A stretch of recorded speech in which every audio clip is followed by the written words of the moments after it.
Penguin Random House Audio presents The Woman Who Walked Into Doors by Roddy Doyle. Read for you by Jennifer Van Dyke.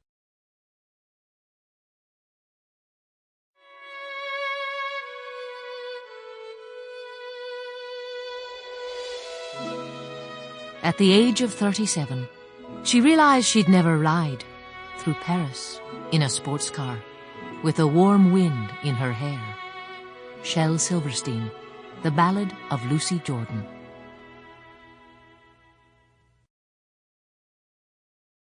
Chapter 1. I was told by a guard who came to the door. He wasn't one I'd seen before, one of the usual ones. He was only a young fella, skinny and with raw spots all over his neck. Mrs. Spencer? He couldn't have been more than 20. He looked miserable. Mrs. Spencer? I knew before he spoke. It clicked inside me when I opened the door. For years, opening that door scared the life out of me. I hated it. It terrified me. We had this screeching bell like an alarm that shook the walls when anyone rang it. It lifted me off the floor. The kids started bawling.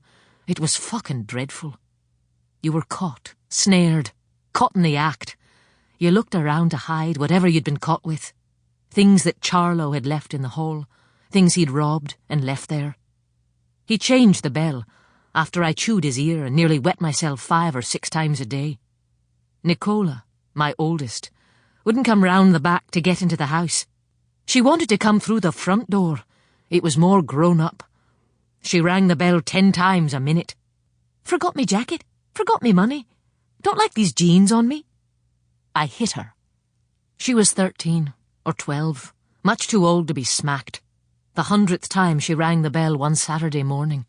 I hit her, the way a woman would hit another woman, smack in the face.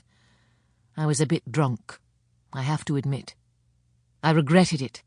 Tried to stop my hand after it had smashed her cheek and come back. She held her hand up to her cheek. It was red where I'd got it. She was stunned. She hadn't noticed me getting more annoyed. They never do at that age. At any age. I was sorry for her, but she'd deserved it. I was sorry I was drunk, ashamed, angry. I usually made sure that no one noticed. I couldn't cope. It was only a stupid bell. She said she hated me, slammed the door and ran off. I let her away with it. The new bell was a nice bing-bong one, but it made no difference. I still died a bit whenever someone rang it. The guards looking for Charlo, teachers looking for John Paul, men looking for money. It's hard to hide in a house full of kids, to pretend there's no one there. Bing-bong. Only bad news came through that door. My sister, my daddy, John Paul, Charlo. Bing-bong. It clicked inside me when I opened the door and saw the guard. It was his face that told me before I was ready to know it. He wasn't looking for Charlo. It wasn't the usual. He was scared, and there was something he had to tell me. I felt sorry for the poor young fella, sent in to do the dirty work. The other wasters were out in the car, too lazy and cute to come in and tell me themselves. I asked him in for a cup of tea. He sat in the kitchen with his hat still on him. He told me all about his family. Chapter 2. I swooned the first time I saw Charlo. I actually did. I didn't faint or fall on the floor, but my legs went rubbery on me and I giggled. I suddenly knew that I had lungs because they were empty and collapsing. Charlo Spencer. There he was, over there, leaning against the wall. Fiona nudged me. There he is. I saw him, and I knew who she meant. It couldn't have been anyone else, after all I'd heard about him, after all I'd expected. He was with a gang, but all by himself, his hands in his pockets with the thumbs hooked over the denim and a fag hanging from his mouth. It got me then, and it gets me now. Cigarettes are sexy. They're worth the stench and the cancer. Black bomber jacket, parallels, loafers. He was wearing what everyone wore back then, but the uniform was made specially for him. The other boys looked thick and deformed beside him. Tallish, tough-looking and smooth. In a world of his own, but he knew we were watching him. We'd been dancing together in a circle, our jackets and jumpers and bags on the floor in front of us, and I was sweating a bit. And I felt a sweat when I saw Charlo. This wasn't a crush. This wasn't David Cassidy or David Essex over there. It was sex. I wanted to go over there and bite him. He took the fag from his mouth. I could feel the lip coming part of the way before letting go, and blew a gorgeous jet of smoke up into the light. He'd pushed the old smoke out of its way and charged into the ceiling. Then he fitted the fag back onto his lip, and the hand went back to his pocket. He was elegant. The word doesn't seem to fit there, but that was what he was. The music, I remember it. Women always do. Sugar Baby Love by the Rubettes. It was the perfect song, sweet and fast, corny but mean, high-pitched but definitely masculine. Charlo's theme song, and he didn't know it. He had nothing to do with it. The DJ had chosen it just then and there, and it fitted. It was perfect, looking back at it now. But I didn't know he was going to look at me. I didn't know he was going to move away from the wall and walk. I didn't know he was going to stand in front of me. I didn't even have time to dream it. He was coming over. The cigarette went onto the floor. He flicked it away, didn't look where it was going. He was coming straight at me, but he wasn't looking.